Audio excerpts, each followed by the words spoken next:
Alright. Welcome back dito sa aking reaction video. Shoutout sa inyo lahat. Wala. Ito, Flo G at Miguelito. Ito yung panahon na kakalaya lang ni Miguelito at gumawa agad sila ng kanta ni Flo G. Aba, gawa na natin reaction video yan. Pero bago yan, bati muna tayo. Ang babasahin kong comment ay galing sa Gate Coops Honcho at Ritz. Basa tayo ng comment. Si Honcho ang nagpatunay na kapag sila ay magkamali ay madali mong mapapatawad. Pero pag ikaw na nagkamali ay hindi ka nila mapapatawad. Kung sino pa yung pinatira sa sariling bahay dati, titirahin ka din pala patalikod ng sarili mong kagrupo. Saludo sa iyo, Boss Honcho, since day one fan here. Bakit ano bang naging pagkakamali ng nila Flo G kay Honcho? Para sabihin mo yan na nung nagkamali si ano. Si Rich, yung kasama dati nila Badger sa vlog, lagi nila pinagtitrepan. Pa-shoutout Harold Espinosa at Arnold Siloterio ng Iloilo. Lagi ako nakatutok sa reaction mo, Tito Shernan. More power, God bless. Oy, thank you. Kumbaga sa makina, krudo lang ang ikarga, babiyahe na. Flo G. So dapat pala inuna ko to bago yung kanta nila Flo G. Hindi ko kasi alam eh. Ano nangyari sa buka mo, Bosher? Alam mo naman na yan. Kalat na sa internet yan. Ilang taon na yung bitiligo ko. Waiting sa collab ni Hep Abi at Honcho. The King is back. Dito ko na lang pinapakinggan, hindi na sa legit channel niya. No need ng makina, MC Ren, Legacy. Okay, ayun nga, dun nga sila sumagot, no? The best talaga itong mag-react eh. Baril yung tinutukoy na Desert Eagle, Tito Shernan, malakas na uri ng pistol, kaya abot sa malayo. Yes, alam ko naman na yung Eagle at Desert Eagle, yung Desert Eagle ay baril. Ang pinupunto ko doon, parehas agila, yung dulo. Eagle at Eagle. Sir Shernan, reaction mo nga yung kanta Don't Pawat Flo G, yung balagbag. Kanina, tinesting ko. Ano ko muna kasi, Bandicam, nire-record ko muna yung kanta. Tapos in-upload ko, may claim. Kahit yung kay Smaglash, yung Palipad Hangin, tsaka Morning Glory, may copyright, kaya hindi ko na ginawa. Actually, yung mga kanta ng XB ngayon, na-copyright na ako. At hindi naman siya nakaka-apekto. Mangyayari lang, yung kita, papasok na sa XB. May kita nung mga unang 3 araw sa akin pumasok, alos barya lang yon. Okay na ako doon, pang ano na lang din yun, pang bayad kuryente. Pero kung yung ibang kanta na gagawin ko na reaction video, kahit siguro mga 3 hanggang 5 araw akong hindi i-claim, basta may pumasok sa akin, okay na ako doon. Tapos the rest, eto, simula nung nakaraang araw na i-claim na ng XB yung kanta na reaction video ko, lahat ng video na yon sa kanila pumapasok yung kita. So parang nangyari, gumawa ako ng another kita para sa kanila. Okay na ako sa magkaroon ako ng konti. Ayun. Tito share na pa-react po sa kanta nila Yuri at Flo G at MC Ren na Brit Pau. Feeling ko para kay Honcho yung track na yon. Grabe yung umaapoy sa galit si Flo G. Talaga, meron ba? Sige, gagawa natin mamaya yung Brit Pau na yan, ha? Gawa natin mamaya. Pero ngayon, dito muna tayo sa Welcome Back, Haring Manggi, Flo G official music video. Lazy go!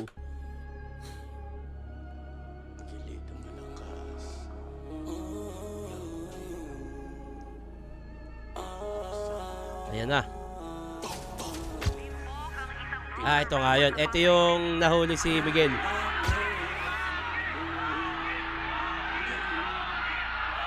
Grabe rin suporta ni Flo G kay Miguel. Pero mo, pagkalabas sa pagkalabas, alam niya na eh. Tinulungan niya agad. Dalawang araw paglaya ko pagtapos bumuno. Kaming dalawa ni Flo G ay agarang bumuo. Galing rehas yung kulit ko sa loob ko nilabas. G-Wolf Miguelito malakas, may paspas ng taas. Bibira to, hindi to madalas. Ano pang gagawin may bagong labas. Miguelito malakas, kailangan retratin mo na agad. Dama ko na miss mo na mag-rap. Tama nga ako. Ang ganda nung verse niya doon na retratin mo na agad. Alam ko miss mo na mag-rap. Pagkalaya ni Miguel, tinulungan agad ni Flo G. Mabait na tao talaga yan. Kailangan retratin mo na agad. Dama ko na miss mo na Ano nga lang to, studio shoot lang to. Camera, tutok, parang sila lang din ang nag-direct nito. Tignan ko nga. Wala atang director to Beat produced by James Ginto. Yung beat. Pero feeling ko yung music video, halos sila lang din yung nag-shoot niyan. Grab, Miguelito, welcome back. Panahon mo na siguro sumagad. Pero dito sa studio magbabad. Nung nasa loob ka, sobrang daming naganap. Nung nasa loob ka, sobrang daming naganap. Galing sa loob nung lumabas, walang tatak. Doon pa lang alam mo na agad napapalag. Pero Magandang punto rin yun. Hindi nagpatatak si Miguelito. Sa loob kasi, pagka nakulong ka, pag nagpatatak ka, kailangan mo yan para meron kang connection. At isa sa masasabi mong matibay din talaga na ayaw ng pangkat, yung wala siyang tatak, hindi siya magpapatato. Yung mga pangkat-pangkat doon. Kasi kailangan yan Pag nandun ka, kailangan may pangkat ka. Dahil pag wala kang pangkat, wala kang bilang, kumbaga. Maganda rin yung pinupunto niya. Nung lumabas walang tatak. Doon pa lang alam mo na agad napapalag. Pero lalabas pa rin yung mga gusto kasukatin. Kaya asahan mo maraming magbabalak. Kasi ganyan talaga ang buhay. Kahit madilim may kasama pa rin yan sa kulay. Marami gusto kasubukan kung gaano katunay. Hindi na sapat ang mahusay sa mga tao na walang umay. Na siguradong hindi titigil kung di papakitaan ng sungay. Piliin ang mga tunay, mga peke ibasura. Kahirapan na wasakin, wala ibang kasagupa. Pwede mo sila patulan, pero bawal ka manguna. Pero bago mo sila atupagin, dapat yung sarili mo muna. Kausap si Tangina yung yung boses ni Flo G, parang nakadikit na talaga sa beat Kumbaga pag narinig mo yung boses ni Flo G sa kahit anong kanta, hindi mo pakikinggan No, yung boses ni Flo G parang putang ina, pinanganak to para dito. Baga iba ilapag mo diyan. Iba yung palapagin mo diyan sa verse na yan. Ibang tao. Tas ibang boses. Hindi ganun nakakaengganyo although andyan si Miguel. Pero mas malakas yung hatak dahil may Flo G. Iba talaga Iba na yung pag sinabing Flo G, iba na yung music, iba na yung parang pag narinig mo agad, kahit nga walang pangalan, pag narinig mo, si Flo G na kahit di mo alam yung kanta, pakikinggan mo Andun na nakadikit na yung pangalan niya Kahirapan na wasakin, wala ibang kasagupa. Pwede mo sila patulan, pero bawal ka manguna. Pero bago mo sila atupagin, dapat yung sarili mo muna. Kausap si Insan Doji nung ako'y nasa loob. Sa pangungulungan ko iilan Insan Flo G, alam kong baka tawagan lang nila, pero hindi sila magpinsan.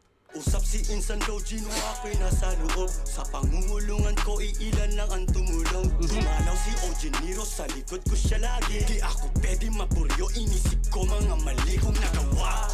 Tama yun.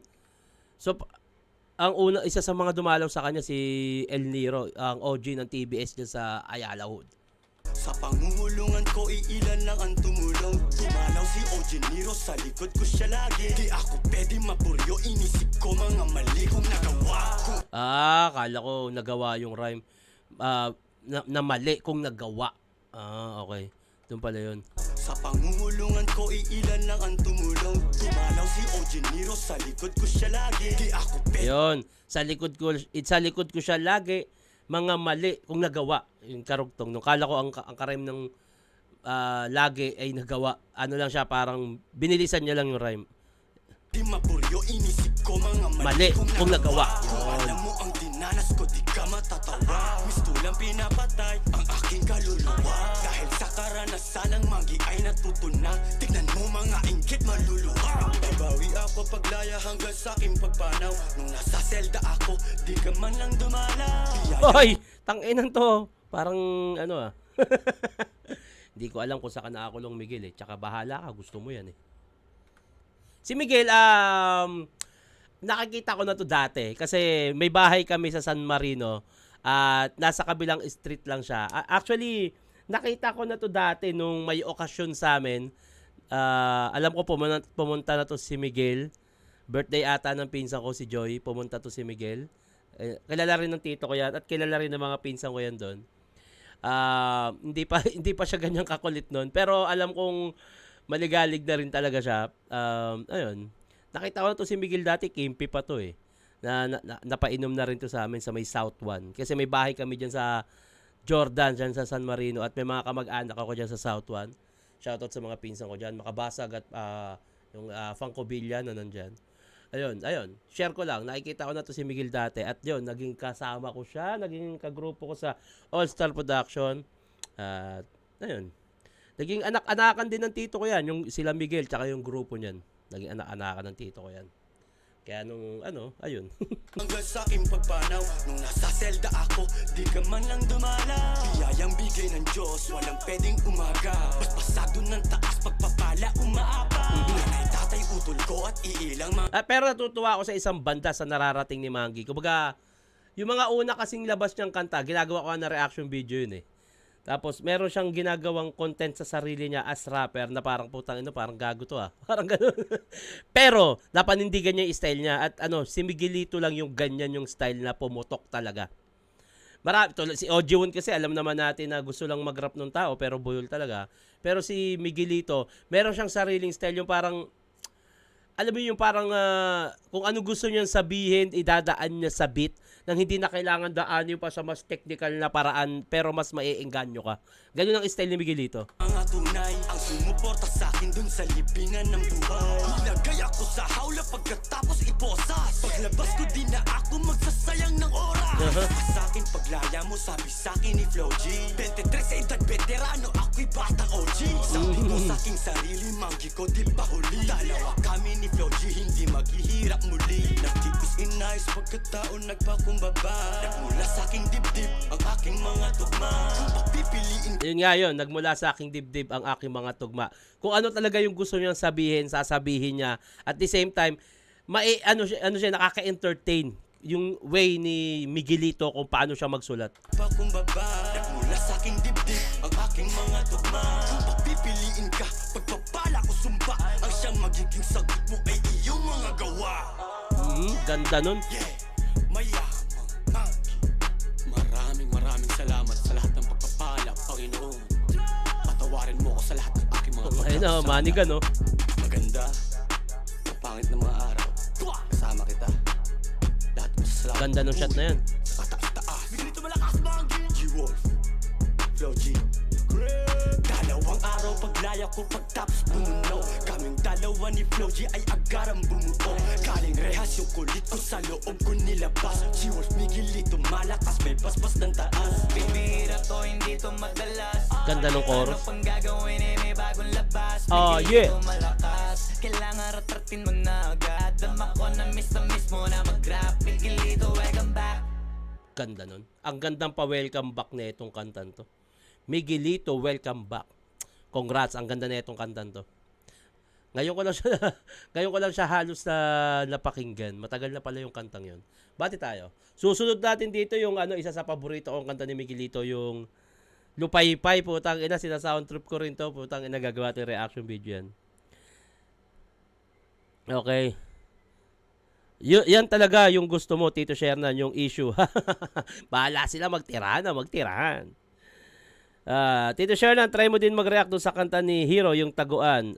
Yung mga kanta kasi nila Master Glock na nasa tawag na ito. May mga claim Gustuhin ko man, sayang. Yung Ambag Glock 9 na chakra naman, Tito Shernan, meron din. Hindi ko siya magawan. Kasi malaking makaka-apekto siya sa channel ko. Hindi na siya maganda tignan.